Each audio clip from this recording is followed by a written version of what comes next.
సింగరేణి బొగ్గు అక్రమాలపై సిఐడి సిబిఐతో విచారణ జరిపించాలని మాజీ మంత్రి ఎమ్మెల్యే గంగుల కమలాకర్ డిమాండ్ చేశారు. సింగరేణిలో RG1 గనిలో 3,90,000 మెట్రిక్ టన్నుల బొగ్గు నిల్వలున్నట్టుగా ప్రభుత్వం నిరూపించాలన్నారు. ఈ మేరకు రేపు ఉదయం 11 గంటలకు గని వద్దకు వెళ్లి మంత్రి శ్రీధరబాబు ఫోన్ కోసం వెయిట్ చేస్తామన్నారు.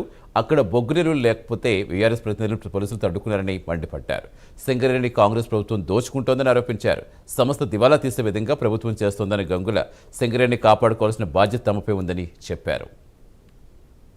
వీళ్ళు ఒక సింగరేణి కాలనీ వాళ్ళు సింగరేణి కంపెనీ వాళ్ళు అఫీషియల్ వెబ్సైట్ లో ఏమని పొందుపరిచారంటే, ఇప్పుడు మా దగ్గర ఉన్న స్టాక్ సుమారు 26,28,000 మెట్రిక్ టన్ను కోల్ మా దగ్గర ఉందని అన్నారు. దాన్ని చూద్దామని పోవడం వల్లనే ఈరోజు మమ్మల్ని ఆపేయడం జరిగింది. 11 ఏరియాలలో మనకు బొగ్గు తీసే అవకాశం ఉంది, తీస్తున్నారు.